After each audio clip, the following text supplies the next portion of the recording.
اس لیے بڑی تعداد میں لوگوں نے مسلم لیگ کو ووٹ کیا۔ کانگریس اپنے آپ کو یہ ثابت کرنا چاہتی تھی کہ وہ ایک لوتی پارٹی ہے جو ہندوستان کو مضبوطی کے ساتھ چلا سکتی ہے، اور وہ اس بات کی حقدار ہے کہ انگریزوں کے جانے کے بعد وہ اکیلی اس ملک کی تنہا وارث ہو۔ لیکن کانگریس اپنے اس مقصد میں فیل ہو گئی۔ آپ نے کانگریس سے کبھی پوچھا کہ 1946 میں پنجاب میں جو الیکشن ہوئے تھے اس میں تو مسلم لیگ نے حکومت نہیں بنائی تھی، اس میں کانگریس نے کوalition گورنمنٹ بنائی تھی، اور انگریز یہ دیکھنا چاہتے تھے کہ کیا کانگریس ہر اسٹیٹ میں اسٹیبل گورنمنٹ دے سکتی ہے یا نہیں، لیکن وہ کوalition گورنمنٹ جلد ہی گر گئی، اور انگریزوں کو یہ پتہ چل گیا کہ کانگریس اپنے بلبوتے پر ملک کو نہیں چلا سکتی۔ اس لیے تقسیم کا ذمہ دار اکیلا مسلمانوں کو ٹھہرانا ناانصافی ہے۔ تاریخ پڑھنے والے یہ جانتے ہیں کہ ملک کی تقسیم کے جرم میں جتنے محمد علی جناح شریک تھے اس سے کہیں زیادہ پنڈت نہرو اور سردار پٹیل شریک تھے۔ اس لیے لوگوں کو اٹھ کر اب اس وقت کے جن سنگھیوں سے سوال کرنا چاہیے کہ تم نے ملک کو تقسیم کیوں کیا۔ مجھے تو نہیں لگتا کہ گیا لکھنؤ سے کشمیری ٹیررسٹ کے اگینسٹ لڑنے، یہاں سے کوئی گیا، کسی کا پتہ ہے جو لڑنے گیا ہو پاکستانی ٹیررسٹ سے لکھنؤ سے، دلی سے، بنگلور، پٹنہ، کسی کا دوست گیا ہو کہ ایل ای ٹی والوں سے لڑنا ہم نے جا کے؟ یہ سوال تو بجرنگیوں سے ہونا چاہیے۔ بجرنگ دل کے نام سے آرمی تو انہوں نے بنائی ہے، تو کیا ان کی کوئی ذمہ داری نہیں ہے کہ وہ کشمیر میں جا کر لڑیں؟ کیا ان کی کوئی ذمہ داری نہیں ہے کہ وہ اپنے کچھ فوجی پاکستان بھیج دیں؟ اکھنڈ بھارت کا خواب تو وہی لے کر بیٹھے ہوئے ہیں، پاکستان کو تو دوبارہ انڈیا میں ضم کرنے کا ان کا پلان ہے۔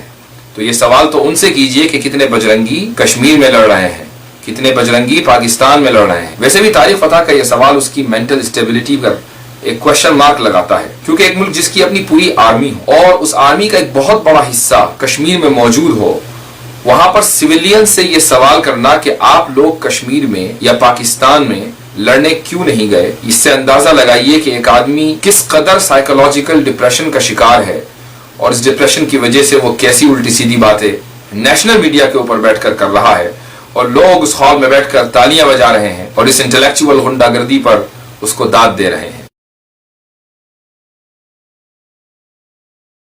آپ نے تو بڑی آسانی سے 8ویں صدی انڈیا کے ایجوکیشن کورس سے نکال دی، کسی کو پتہ نہیں کرکوٹا ڈائنیسٹی کیا تھی، لیکن راجہ داہر کو چھپانے کے لیے تمام انڈیا کے ایجوکیشن بک سے، ٹیکسٹ بک سے 8 سینچری نہیں ہے، کیونکہ راجہ داہر کے نام کی تو کوئی سڑک نہیں نظر آئی، اورنگزیب کی تھی۔ وہ شخص جس نے ہندوستان کا پہلی دفاع کیا اور عربوں کے ساتھ جنگ لڑی کہ تمہارا یہاں کوئی کام نہیں ہے، اس کو آپ نے انڈیا کی تاریخ سے نکال دیا۔ کس نے نکالا؟ ایک ایجوکیشن منسٹر تھا نا آپ کا 1947 میں، اس سے بات کریں، جواب مل جائے گا آپ کو۔ راجہ داہر کی تاریخ محمد بن حارث اللافی کے کردار کے بغیر ادھوری ہے، لیکن سب سے پہلے یہ جاننا بھی ضروری ہے کہ آخر راجہ داہر کون تھا اور وہ کیسے راجہ بنا۔ سندھ کی تاریخ کا جو سب سے آتھینٹک ذریعہ ہے وہ ایک کتاب ہے جس کا نام ہے چچ نامہ۔ سندھ کے اس علاقے کا ایک بدھسٹ بادشاہ ہوا کرتا تھا جس کا نام تھا راجہ ساہسے۔ راجہ ساہسے کا ایک وزیر تھا جس کا نام تھا چچ۔ چچ ایک برہمن تھا۔ اس زمانے میں برہمنوں نے اپنے اقتدار کو بچانے کے لیے اور اپنے مذہبی بالادستی اور سپریمیسی کو بچانے کے لیے بدھسٹ کے خلاف ایک تحریک چلا رکھی تھی۔ یہی وجہ ہے کہ چچ نے موقع پا کر راجہ ساہسے کی سلطنت کے اوپر، جو کہ پورے سندھ میں پھیلی ہوئی تھی جہاں آج پاکستان ہے، اس کے اوپر قبضہ کر لیا۔ راجہ چچ کے 2 بیٹے ہوئے، ان میں سے ایک کا نام تھا داہر۔ راجہ داہر اس طریقے سے اس علاقے کا بادشاہ بنا۔ تاریخ فتح جس طریقے سے اس کو ایک عظیم انسان بنا کر پیش کر رہا ہے، وہ کوئی عظیم انسان نہیں تھا، بلکہ وہ ایک لٹیرے کا بیٹا تھا کہ جس نے ایک سلطنت کو لوٹا تھا اور ناجائز طریقے سے ایک سلطنت کے اوپر قبضہ کیا تھا۔ اسی زمانے میں عراق کے گورنر حجاج بن یوسف کے ایک سیکریٹری جس کا نام سعید تھا، اس کا مرڈر ہوتا ہے، اور ایک پورا قبیلہ کہ جس کا لیڈر ہے محمد بن حارث اللافی، وہ قبیلہ اس اساسینیشن کے اندر ملوث ہوتا ہے۔ یہ اساسینیشن کرنے کے بعد محمد بن حارث اللافی اپنے لوگوں کے ساتھ سندھ بھاگ جاتا ہے۔ حجاج بن یوسف کو جب یہ پتا چلتا ہے کہ اس کے سیکریٹری کے قاتل سندھ میں ہیں اور وہاں کے راجہ داہر نے ان کو پناہ دی ہوئی ہے، تو حجاج بن یوسف راجہ داہر کو کہلاتا ہے کہ ان مجرموں کو واپس کر دیا جائے۔ وہ ایک مملکت کے اور ایک سلطنت کے مجرم ہیں اور وہاں کے بھگوڑے ہیں، انہوں نے اس مملکت میں دہشت گردی کا واقعہ انجام دیا ہے. لیکن راجہ طاہر خود بھی چونکہ ایک بدکردار شخص تھا، ایک لٹیرے کا بیٹا تھا جس نے ایک بدھسٹ کی سلطنت کو لوٹا تھا، وہ ان انسانی ویلیوز کو نہیں سمجھ سکتا تھا کہ کیسے ایک کرمنل کا ساتھ دینا یہ بھی غلط ہے. محمد بن حارث اللافی کو اس نے واپس کرنے سے انکار کر دیا، اور اس لیے حجاج بن یوسف نے اپنے جرنیل محمد بن قاسم کو سندھ کے اوپر حملہ کرنے کے لیے بھیجا. اگر اس جنگ کا مقصد پورے انڈیا کو خلافت میں شامل کرنا ہوتا تو محمد بن قاسم کو واپس نہ بلایا جاتا، اور محمد بن قاسم کی یہ مہم آگے بھی چلتی رہتی. سندھ سے آگے بڑھ کر گجرات اور پورا نارتھ اور ساؤتھ انڈیا اسی زمانے میں محمد بن قاسم کے ہاتھ فتح ہو جاتا. لیکن ایسا نہیں ہوا. محمد بن قاسم جس مہم کے اوپر آئے تھے اس مہم کو انہوں نے مکمل کیا اور واپس چلے گئے. تو ایسے لٹیرے اور بزدلوں کی کہ جنہوں نے دوسرے ملک کے دہشت گردوں کو اپنے یہاں پناہ دی ہے، ان کی تاریخ کو اسکولوں میں پڑھا کر آخر کیا فائدہ. اور یہ بھی یاد رکھیے کہ آج کے اس دور میں امریکہ نے جن جن ممالک کے اوپر جنگیں مسلط کی ہیں اس کا نیریٹو یہی رہا ہے کہ ہمارے دشمن اور ہمارے امن کو ختم کرنے والے تمہارے ملک میں پناہ لیے ہوئے ہیں، اس لیے ہمیں حق ہے کہ ہم تمہارے اوپر بم برسائیں. اس سے قطع نظر کہ اس کا یہ نیریٹو صحیح ہے یا نہیں، لوگوں کی ایک بڑی تعداد نے، دنیا کے بہت سے ممالک نے امریکہ کے اس نیریٹو کو قبول کیا ہے. ہم پیدا ہندو ہوئے، ہم نے اسلام کو چوز کیا، لیکن ہم ہندوستان کو نہیں چھوڑ سکتے. اپنے نام کے آگے سید لگا دے. سارے قریشی یہیں دلی میں بیٹھے ہوئے ہیں. ارے کوئی عراق میں بھی تو بتاؤ قریشی ہو، کوئی مکہ میں ہے قریشی، کوئی جارڈن میں. ارے کہیں نہیں ہے. سارے کے سارے پروفٹ محمد کی ٹرائب چل کے دلی میں آ کے بیٹھ گئی پرانی میں. آؤ بھائی گوشت کاٹتے ہیں. ایک جاہل انسان جب اپنے آپ کو انٹلیکچوئل سمجھنے لگے اور خوش قسمتی سے اس کو بڑے بڑے فورمز اور بڑے بڑے اسٹیج بھی مل جائے تو اس سے زیادہ آپ کیا توقع کر سکتے ہیں. اس شخص نے یہ دعویٰ کیا ہے کہ کیا کوئی قریشی عراق میں بھی ہے، کیا کوئی قریشی مکہ میں بھی ہے. So let me enlighten you Mister Tarek Fatah. Quraysh کے ہزاروں نہیں بلکہ لاکھوں افراد آج بھی عراق میں رہتے ہیں. باقاعدہ انٹرنیٹ کے اوپر ان کے خاندانوں کی پوری لسٹ موجود ہے. مکہ میں آج بھی قریشی خاندان آباد ہیں، بلکہ مکہ شہر سے باہر نکل کر ویلی آف عرفات اور مکہ سٹی کے درمیان ہی ایک بہت بڑا خاندان جو قریش کی شاخ ہے آج بھی آباد ہے. اسی طریقے سے قریش قبیلے کی 3 شاخیں مکہ اور طائف کے درمیان آباد ہیں، اور خود مکہ کے درمیان تو ایک بڑی تعداد قریش کی رہتی ہے. یہ الگ بات ہے کہ آپ کی جہالت کا سمندر بڑا گہرا ہے، اس لیے ہر جھوٹ اس میں سما جاتا ہے. تو ہندو تو لڑ رہا ہے ہندو سے کہ مسلمان کی زندگی ٹھیک ہو. مسلمان کون ہے جو لڑ رہا ہے مسلمان سے کہ ہندو کی عزت کرو؟ تمہیں جس نے گھر میں پناہ دی، جو پروفٹ محمد کی اولادوں کو جس نے سندھ میں جگہ دی، وہ بیٹھے میں کہنا نہیں. دیکھیں میں تو ہوں امام حسین کا فالوور، جس کو ہندوؤں نے پناہ دی اور جس کو مسلمانوں نے پروفٹ محمد کے خاندان کو قتل کیا. جھوٹ پر جھوٹ.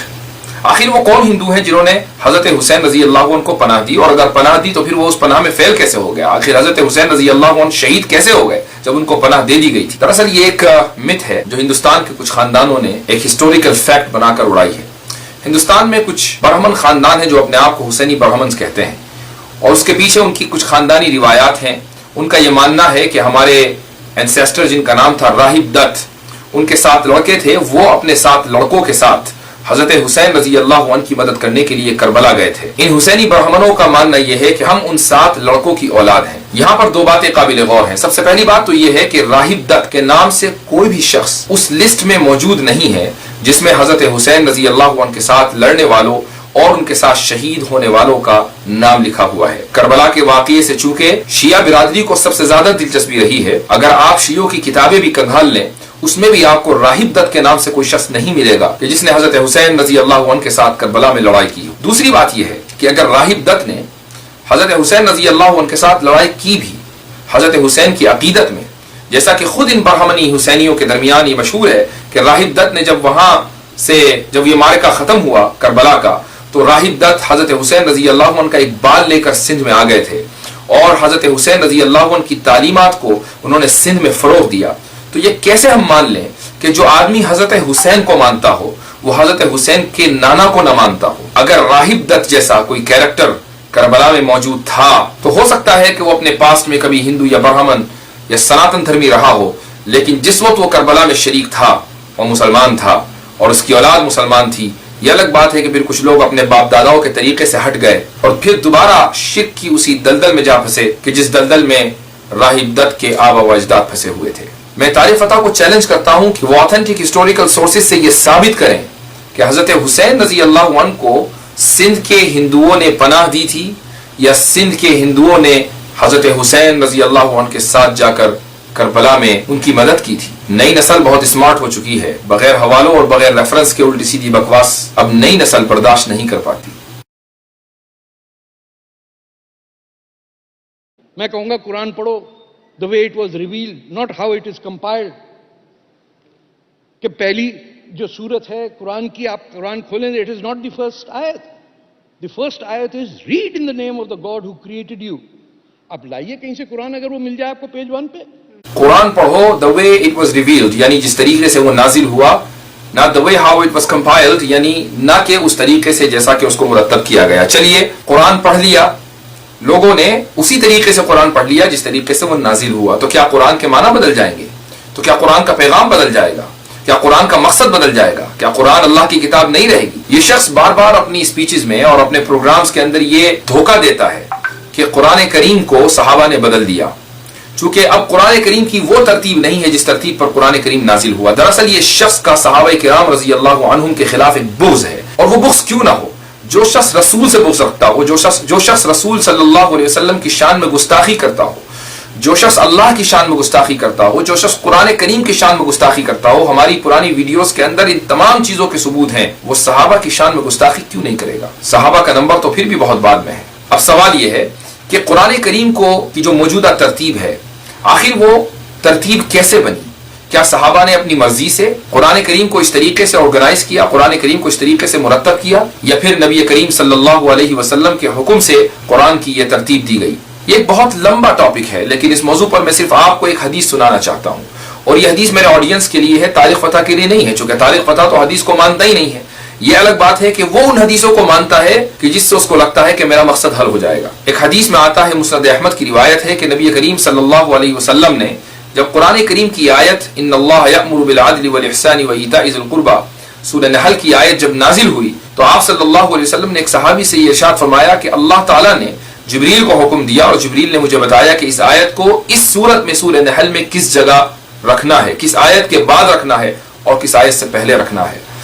نبی کریم صلی اللہ علیہ وسلم نے اپنی زندگی میں ہی صحابہ کو بتا دیا تھا کہ قرآن کریم کی کون سی آیت کس جگہ رکھی جانی ہے۔ آپ صلی اللہ علیہ وسلم نے پورے قرآن کو اپنے سامنے ہی مرتب کروا دیا تھا۔ یہ الگ بات ہے کہ قرآن کریم کو ایک یونیفائڈ بک کی شکل میں صحابہ کرام رضی اللہ عنہم کے زمانے میں کمپائل کیا گیا۔ یہ سارا امیت ڈائنسٹی جو ہے 18 سال تو انہوں نے حج نہیں کرنے دیا۔ مکہ واز ایکسکلوڈیڈ فرام اسلام۔ یہ جو جیروسلم کا گولڈن ٹاور ہے، it is like a Greek temple جو انہوں نے بنایا ایز اے ریپلیسمنٹ فار کعبہ۔ کون بتائے گا ان کو؟ یہ شخص جھوٹ پر جھوٹ بولتا جا رہا ہے۔ یہ الزام لگاتا ہے کہ بنو امیہ کے بادشاہوں نے یروشلم میں ایک مسجد تعمیر کی اور یہ کوشش کی کہ مسلمان وہاں پر حج کے لیے جائیں، مکہ مکرمہ نہ جائیں۔ دراصل سب سے پہلے یہ الزام ایک اورینٹلسٹ گول ذہن نے اسلامک سویلائزیشن کے اوپر اٹھایا ہے، اور اس کے پیچھے ایک پوری فلسفی، اس کے پیچھے ایک وجہ ہے کہ اس نے یہ اعتراض اور یہ آبجیکشن یا یہ جھوٹ بنو امیہ کے خلاف کیوں بولا۔ دراصل وہ یہ ثابت کرنا چاہتا تھا کہ مسلمانوں نے نبی کریم صلی اللہ علیہ وسلم کی وفات کے بعد بہت سی حدیثیں گڑھ لیں اور ان حدیثوں کو آپ صلی اللہ علیہ وسلم کی طرف منسوب کر دیا، اور اپنے اس دعوے کو ثابت کرنے کے لیے اس نے ایک حدیث کو بطور مثال کے پیش کیا۔ حدیث میں آتا ہے کہ نبی کریم صلی اللہ علیہ وسلم نے فرمایا کہ صرف 3 مسجدیں ایسی ہیں کہ جہاں اگر تم سفر کر کے جاؤ گے اور وہاں جا کر نماز پڑھو گے تو تمہیں اس کا ثواب ملے گا۔ اس میں پہلی مسجد ہے مسجد حرام یعنی مکہ مکرمہ میں، دوسری مسجد ہے مدینہ منورہ میں نبی کریم صلی اللہ علیہ وسلم کی مسجد جس کو مسجد نبوی کہا جاتا ہے، اور تیسری مسجد ہے بیت المقدس یعنی یروشلم میں۔ گولڈ زیر یہ کہتا ہے کہ اس حدیث کو ایک بہت بڑے محدث ہماری تاریخ میں گزرے ہیں جن کا نام امام زہری ہے، انہوں نے گڑھا ہے، اور انہوں نے اس لیے گڑھا ہے چونکہ بیت المقدس کو بنانے والے ولید بن عبد الملک نے ان سے یہ کہا تھا کہ میں یہاں مسجد بنا رہا ہوں، آپ ایک حدیث گڑھیے تاکہ لوگ یہاں سفر کر کے آئیں اور یہ مسجد بھی آباد ہو جائے۔ حالانکہ گولڈ زہر کے جھوٹا ہونے کے لیے اتنی ہی بات کافی ہے کہ بیت المقدس یروشلم میں سب سے پہلے آج کی اس موجودہ شکل میں جس بادشاہ نے، جس خلیفہ نے تعمیر کیا تھا، اس کا نام ولید بن عبد الملک نہیں تھا، بلکہ اس کا نام تھا عبد الملک بن مروان۔ اور امام زہری جن کے اوپر حدیث کو فیبریکیٹ اور حدیث کو گڑھنے کا الزام ہے، وہ کبھی عبد الملک بن مروان سے ملے ہی نہیں۔ گولڈ زہر کو چونکہ یہ بات معلوم تھی کہ عبد الملک بن مروان امام زہری سے پہلے مر چکے تھے، امام زہری بعد میں آئے ہیں، اس لیے اس نے جان بوجھ کر تاریخ کے ساتھ کھلواڑ کیا اور یہ کہا کہ بیت المقدس کی تعمیر کرنے والے عبد الملک نہیں تھے بلکہ ان کے بیٹے ولید بن عبد الملک تھے۔ تاریخ فتح چونکہ گولڈ زہر جیسے فیبریکیٹرز اور جھوٹوں کی کتابیں پڑھ کر پلا بڑھا ہے، اس لیے اس میں کوئی تعجب کی بات نہیں کہ وہ ان باتوں کو جو کا تو چینلوں کے اوپر آ کر نقل کر دے اور عام لوگ کنفیوژن کا شکار ہو جائیں۔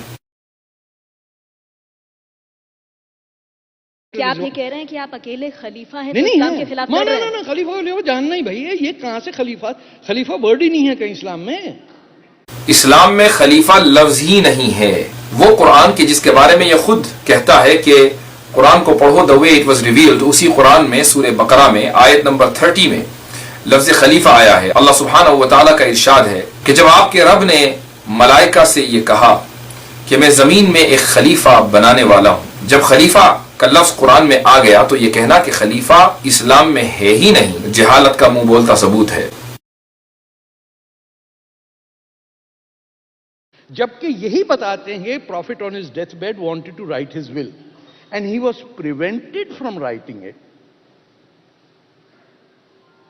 By the second caliph of Islam by saying the prophet might write something against the Quran because he's not mental. This is all in our books.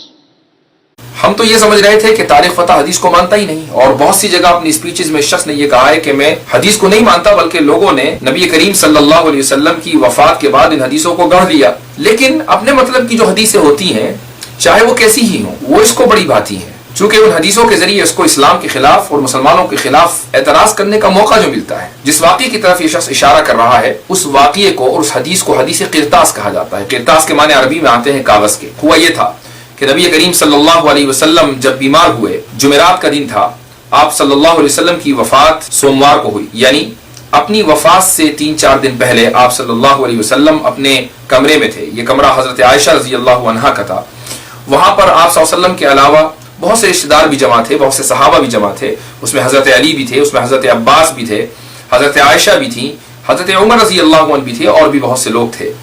نبی کریم صلی اللہ علیہ وسلم نے ارشاد فرمایا کہ مجھے ایک کاغذ لا کر دو، میں تمہیں کچھ لکھواتا ہوں۔ حضرت عمر رضی اللہ عنہ نے یہ مشورہ دیا کہ ابھی چونکہ آپ صلی اللہ علیہ وسلم بیمار ہیں اس لیے اس مشقت کی ضرورت نہیں ہے، حسبنا کتاب اللہ، ہمارے لیے اللہ کی کتاب کافی ہے۔ یہ ایک حدیث ہے جس کو بہت سے لوگ اپنے مقصد کو پورا کرنے کے لیے پیش کرتے ہیں، ان میں ایک تاریخ فتح بھی ہے۔ چونکہ اس واقعے کے ذریعے تاریخ فتح یہ بتانا چاہ رہا ہے کہ حضرت عمر کے جس شخصیت سے تاریخ فتح کو سب سے زیادہ پرابلم ہے اور اپنی اسپیچز میں حضرت عمر کے اوپر یہ سب سے زیادہ حملے کرتا ہے، حضرت عمر کی کردار کشی کے لیے اس نے اس واقعے کو ذکر کیا ہے۔ حالانکہ اگر نبی کریم صلی اللہ علیہ وسلم کو کسی وصیت کے لکھنے سے حضرت عمر رضی اللہ عنہ نے روکا تو آخر حضرت علی رضی اللہ عنہ بھی تو وہاں پر موجود تھے، نبی کریم صلی اللہ علیہ وسلم کے چچا حضرت عباس بھی تو وہاں موجود تھے، حضرت علی جن کو ہم فاتح خیبر کہتے ہیں، جن کو ہم بہادری کی علامت مانتے ہیں، کیا اچانک اتنے کمزور ہو گئے تھے کہ حضرت عمر رضی اللہ عنہ نے منع کر دیا اور حضرت علی چاہتے ہوئے بھی کاغذ اور قلم نہ لا پائے؟ اگر حضرت عمر رضی اللہ عنہ کاغذ لانے سے منع کرنے کی وجہ سے مجرم ہیں تو پھر یہ الزام تو حضرت علی پر بھی لگتا ہے اور یہ الزام حضرت عباس رضی اللہ عنہما پر بھی لگتا ہے۔ لیکن چونکہ واقعہ یہ تھا ہی نہیں، اگر نبی کریم صلی اللہ علیہ وسلم کو واقعی خلافت سے متعلق، واقعی اہل بیت سے متعلق، واقعی حضرت علی رضی اللہ عنہ کو خلیفہ بنانے سے متعلق کوئی وصیت کرنی ہوتی، واقعی حضرت عمر رضی اللہ عنہ کے خلاف یا حضرت ابو بکر کے خلاف کوئی وصیت کرنی ہوتی تو نبی کریم صلی اللہ علیہ وسلم اس واقعے کے بعد، جس وقت یہ کمرے میں یہ واقعہ ہوا ہے اس کے بعد بھی زندہ رہے ہیں۔ چونکہ یہ واقعہ جمعرات کے دن ہوا، جمعہ کے دن نبی کریم صلی اللہ علیہ وسلم کو ملا، سنیچر کا روز ملا، اتوار کا روز ملا، اس کے بعد سوموار میں صبح کے وقت محمد صلی اللہ علیہ وسلم کی وفات ہوئی ہے۔ تو آخر ان 3 دنوں میں نبی کریم صلی اللہ علیہ وسلم نے دوبارہ وصیت کیوں نہیں کر دی؟ کیا چیز رکاوٹ تھی؟ اب یہاں سوال یہ ہوتا ہے کہ پھر بھی اگر نبی کریم صلی اللہ علیہ وسلم کچھ لکھوانا چاہتے تھے تو حضرت عمر رضی اللہ عنہ نے منع کیا ہی کیوں؟ ظاہر ہے کہ نبی کریم صلی اللہ علیہ وسلم جو بھی لکھواتے وہ مفید ہی ہوتا۔ اس کا جواب یہ ہے کہ نبی کریم صلی اللہ علیہ وسلم اس روز بیمار تھے. حضرت عمر رضی اللہ عنہ نے یہ چاہا کہ آپ صلی اللہ علیہ وسلم ابھی آرام کریں. ہم بھی جن لوگوں سے محبت کرتے ہیں, جن لوگوں کی عزت کرتے ہیں, جن لوگوں کے ہم بہت قریب ہیں, اگر وہ ہمارے لیے ہی, ہمارے ہی بھلائی کے لیے کوئی کام کرنا چاہتے ہیں تو ہمارے اوپر بوجھ پڑتا ہے. ہم چاہتے ہیں کہ وہ بھی آرام کریں, وہ کوئی کام نہ کریں. حضرت عمر رضی اللہ عنہ نے یہی مشورہ نبی کریم صلی اللہ علیہ وسلم کو دیا کہ یا رسول اللہ آپ ابھی آرام فرمائیے, اور اگر کسی وجہ سے آپ یہ تحریر نہ لکھوا سکے تو بھی کوئی حرج نہیں ہے. ہماری ہدایت کے لیے کتاب اللہ تو موجود ہے, اللہ کی کتاب یعنی قرآن کریم تو موجود ہے. نبی کریم صلی اللہ علیہ وسلم نے حضرت عمر رضی اللہ عنہ کی اس رائے سے اتفاق کیا, اور اس کی دلیل یہ ہے کہ اگر حضرت عمر رضی اللہ عنہ کی رائے سے اتفاق نہ کیا ہوتا تو حضرت عمر رضی اللہ عنہ کو وہیں ڈانٹا ہوتا, حضرت عمر رضی اللہ عنہ کو اسی وقت کرٹیسائز کیا ہوتا, جبکہ نبی کریم صلی اللہ علیہ وسلم اس روم میں اکیلے نہیں تھے بلکہ ان کے گھر والوں میں حضرت علی بھی وہاں موجود تھے اور حضرت عباس بھی موجود تھے. ان کا سہارا لے کر حضرت عمر رضی اللہ عنہ کو کرٹیسائز کیا جا سکتا تھا, لیکن ایسا نہیں ہوا. اس لیے حدیثوں کو توڑ مروڑ کر پیش کرنا اور ان سے غلط نتیجہ نکالنا بند کیجیے. پروفٹ محمد نے کہا گائے کو ذبح مت کرو کیونکہ یہ پوائزنس میٹ ہوتا ہے, یہ اللہ تعالیٰ نے دودھ کے لیے بنایا. پروفٹ محمد نے کہا کہ گائے کو ذبح نہ کرو چونکہ یہ پوائزنس میٹ ہوتا ہے. ایک وہ شخص جو حدیثوں کو نہ مانتا ہو, جو حدیثوں کو من گھڑت ٹھہراتا ہو, اور جو یہ کہتا ہو کہ ملاؤں نے نبی کریم صلی اللہ علیہ وسلم کی وفات کے بعد بہت سی باتیں گڑھ لی ہیں, جب اپنے مطلب کی کوئی چیز دیکھتا ہے تو فوراً اس کو اچک لیتا ہے, یہ دیکھے بغیر, یہ جانے بغیر کہ وہ چیز آتھینٹک ہے یا نہیں. اسلام میں حدیثوں کا جو نظام ہے وہ بہت ہی کرسٹل کلیئر ہے. صرف وہ حدیثیں ہمارے نزدیک قابل قبول ہے جو آتھینٹک ہوں, جو صحیح ہوں. جو حدیثیں ضعیف ہوں یعنی آتھینٹک نہ ہوں, کریڈیبل نہ ہو, وہ حدیثیں ہمارے نزدیک قابل قبول نہیں ہیں. گائے کو ذبح کرنا اسلام میں جائز ہے. نبی کریم صلی اللہ علیہ وسلم نے خود گائے کو ذبح کیا ہے. قرآن کریم میں پورا چیپٹر ہے سورہ بقرہ, بقرہ کے معنی آتے ہیں گائے, جس میں ایک واقعہ ہے جس میں حضرت موسیٰ علیہ السلام کی قوم یعنی بنو اسرائیل کو ایک گائے ذبح کرنے کا حکم دیا گیا. تو گائے اسلام میں حرام کیسے ہو سکتی ہے؟ ہاں یہ الگ بات ہے کہ کسی ملک میں اگر قانون بن جائے تو مسلمان گائے کھانا چھوڑ دیں, چونکہ قانون کی پاسداری کرنا مسلمانوں کے لیے اہم ہے. اسلام میں گائے کھانا ضروری نہیں ہے, لیکن یہ کہنا بھی غلط ہے کہ نبی کریم صلی اللہ علیہ وسلم نے مسلمانوں کو گائے کھانے سے روکا ہے. جس حدیث کا یہ دہریہ حوالہ دے رہا ہے وہ حدیث کسی بھی اعتبار سے ریلائبل اور آتھینٹک نہیں ہے, اور جو چیز آتھینٹک نہ ہو اس کو کہیں بھی اور کسی بھی سطح پر قبول نہیں کیا جاتا. پوری اسلامک ورلڈ میں کہیں گائے نہیں کاٹی جاتی, نہ ترکی میں نہ ملیشیا میں, صرف یو پی اور بہار میں. پورے اسلامک ورلڈ میں کہیں گائے نہیں کاٹی جاتی, صرف یو پی اور بہار میں. تو شاید گوا میں بھی گائے نہیں کاٹی جاتی, اور شاید ایسا لگتا ہے کہ نارتھ ایسٹ میں بھی گائے نہیں کاٹی جاتی, اور بنگال میں تو بالکل بھی نہیں گائے کاٹی جاتی, اور ساؤتھ انڈیا میں تو سب سے زیادہ پابندی کیرلا میں ہے. ابھی کچھ لوگوں نے کہا تھا کہ کیرلا میں فلڈ اس لیے آیا کہ وہاں کے ہندو گائے کھاتے ہیں. رہی بات اسلامک ورلڈ کی, تو جس ملک میں آپ پیدا ہوئے ہیں یعنی پاکستان, وہیں گائے کھائی جاتی ہے, اور جس ملک میں آپ رہتے ہیں اس وقت کینیڈا, وہاں پر بھی گائے کھائی جاتی ہے.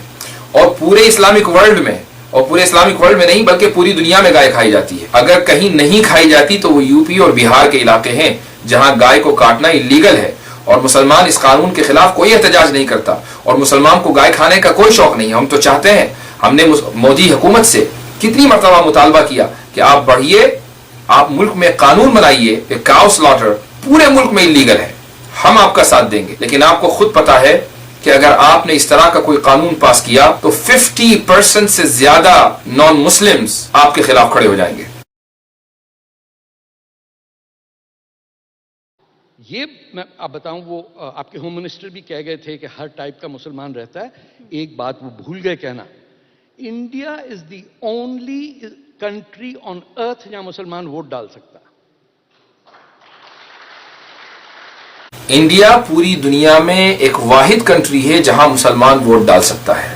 بڑی عجیب بات ہے. یہ شخص جس ملک میں رہتا ہے, کینیڈا میں, 90s میں یہ وہاں کے الیکشن میں کھڑا ہوا اور اپنے آپ کو یہ مسلمان مانتا ہے. یہ الگ بات ہے کہ ہمارے نزدیک ایک ایتھسٹ, ایک ملحد ہے.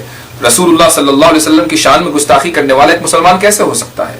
قرآن کریم کا انکار کرنے والا اور اللہ کا مذاق اڑانے والا ایک مسلمان کیسے ہو سکتا ہے؟ لیکن چونکہ یہ شخص اپنے آپ کو مسلمان مانتا ہے, اور اپنے اس خیال کے باوجود یہ کینیڈا میں نہ صرف یہ کہ اس نے ووٹ دیا بلکہ یہ وہاں 90s میں الیکشن میں کھڑا ہوا. تو یہ کہنا کہ پوری دنیا میں انڈیا ایک لوتی کنٹری ہے کہ جہاں مسلمان ووٹ ڈال سکتا ہے. یہ کتنی عجیب بات ہے. اور اس سے بڑھ کر عجیب بات یہ ہے کہ اینکر نے اس کو روکا نہیں. اس سے بڑھ کر عجیب بات یہ ہے کہ ہزاروں لوگ سامنے بیٹھے ہوئے ہیں اور سب تالی بجا رہے ہیں اور یہ سمجھ رہے ہیں کہ مینٹل ڈس آرڈر کے اس کیس نے کتنی صحیح بات کہی ہے.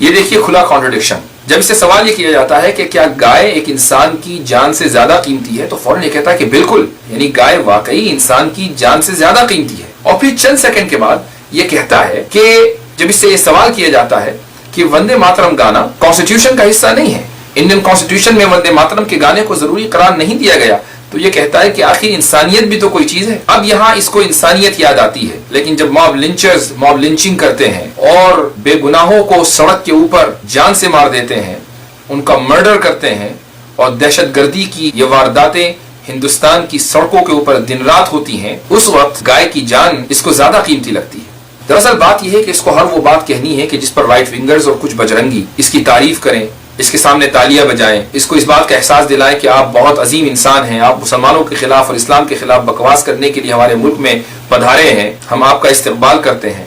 دراصل اس کو ہر ایسی بات کہنی ہے کہ جس سے کچھ دہشت گردوں کو اور کچھ گنڈوں کو دلی تسکین پہنچتی ہو. اسی لیے کبھی انسانیت کے سامنے گائے کی اہمیت بڑھ جاتی ہے اور کبھی وندے ماترم کے سامنے انسانیت غالب آ جاتی ہے. ہم نے کس کو پوچھا؟ وہ شخص جو بابر آ کے کہہ کے گیا کہ انڈین بدصورت لوگ ہوتے ہیں، بندروں کی طرح، ہم نے اس کے نام پہ مسجد بنا دی، بابری مسجد. کیوں؟ اسلام میں تو الاؤڈ ہی نہیں ہے آپ کو کسی کی چوری کی ہوئی زمین. اسلام میں تو چوری کی ہوئی زمین پر مسجد بنانا جائز ہی نہیں ہے. بات تو صحیح ہے، لیکن آپ اپنے دوستوں سے جن کی دعوت پر آپ آج کل انڈیا ٹہل رہے ہیں ان سے کہیے کہ آپ اپنی پراپرٹی کی جو ایودھیا میں واقع ہے اس کی اونرشپ کے پیپر لے کر سپریم کورٹ فوراً پہنچیں، چونکہ سپریم کورٹ پہ کیس چل رہا ہے اور یہ کیس ٹائٹل سوٹ ہے. اگر زمین چوری کی ہوئی ہے، ایک باہر سے انویڈر آیا تھا، حالانکہ ہمیں یہ بھولنا نہیں چاہیے کہ باہر سے صرف ایک قوم کے لوگ نہیں آئے تھے بلکہ کچھ دوسرے بھی انویڈرز آئے تھے. یہ الگ بات ہے کہ وہ چند ہزار سال پہلے آ گئے تھے. آج جن کو ہم آرینز کہتے ہیں اور جن کو آج ہم برہمنز کہتے ہیں وہ بھی تو انویڈرز کی اولاد ہیں. لیکن چلیے اس موضوع کو ہم کسی اور وقت کے لیے اٹھا کر رکھتے ہیں. ہمارا تو یہ کہنا ہے کہ اگر یہ زمین جو ایودھیا میں واقع ہے چوری کی ہوئی ہے تو یقیناً آپ کے پاس اس کی پراپرٹی کے کچھ کاغذات ہوں گے. آپ نے کبھی بجلی کا بل دیا ہوگا، کبھی پانی کا بل دیا ہوگا، پراپرٹی ٹیکس لگا ہو، پراپرٹی ٹیکس آپ نے دیا ہو، کوئی تو کاغذ آپ کے پاس ہوگا جس سے آپ یہ ثابت کر سکیں کہ بھئی فلاں آدمی نے ہماری زمین کو ہڑپ لیا اور ہماری زمین کو کے اوپر قبضہ کر لیا. تو آپ وہ اونرشپ کا جو پیپر ہے وہ آپ اپنے دوستوں کو مشورہ دیں کہ فوری طور پر سپریم کورٹ کے اندر سبمٹ کریں اس سے پہلے کہ سپریم کورٹ کوئی فیصلہ سنائے. اور ساتھ میں ان کو یہ بھی مشورہ دیجئے کہ ویدوں سے یہ بھی ثابت کر کے دکھائیں کہ وید میں کس جگہ لکھا ہے کہ سناتن دھرمیوں کو جگہ جگہ مندر بنانا چاہیے. قرآن میں تو لکھا ہے اور ہم قرآن سے اس کو ثابت بھی کر دیں گے، لیکن چونکہ بات مندر اور مسجد کی ہے تو جن لوگوں کو مندر بنانے کا شوق ہے وہ یہ ثابت کریں کہ ویدوں میں مندر بنانے کا حکم کس جگہ دیا گیا ہے. ناظرین میں ایک بار پھر کہتا ہوں کہ اس شخص کو ایک خاص مقصد کے لیے بلایا گیا ہے. اس شخص کو اس لیے بلایا گیا ہے تاکہ رائٹ ونگز کے وہ لوگ جو مسلمانوں کے خلاف کھل کر نہیں بول سکتے، ایک مسلم نام والے ایتھیسٹ کو، ملحد کو بلا کر مسلمانوں کے خلاف وہ تمام زہر اگلوا دیا جائے کہ جو ان کے سینے میں اور ان کے دلوں کے اندر چھپا ہوا ہے. طارق فتح کو میں نے جب اس سے پہلے وہ ہندوستان آیا تھا اس وقت بھی چیلنج کیا تھا اور آج بھی میں اس کو چیلنج دیتا ہوں. میرا یہ چیلنج اس وقت تک باقی ہے جب تک کہ وہ اس کو قبول نہیں کرے گا. اس کو اسلام کے خلاف کوئی آبجیکشن ہے، مسلمانوں کے خلاف کوئی اعتراض ہے تو وہ آئے اور ہم سے بات کرے. ڈیبیٹ کے جو اصول ہیں ان کو سامنے رکھ کر بات کرے. اور میں اپنے تمام ویور سے یہ بھی کہنا چاہوں گا کہ اس شخص نے اپنے جو انٹرویوز انڈیا میں آنے کے بعد دیے ہیں ایک ہفتے کے اندر اندر، اس میں کئی چینلوں کے اوپر بیٹھ کر اس نے توہین عدالت کے جرم کا ارتکاب کیا ہے، کنٹمپٹ آف کورٹ کا ارتکاب کیا ہے، جس کے لیے اس کے خلاف ہر جگہ جہاں جہاں ممکن ہو FIR ہونی چاہیے. اٹھیے اور اپنے قانونی حق کا استعمال کیجیے. السلام علیکم ورحمۃ اللہ وبرکاتہ.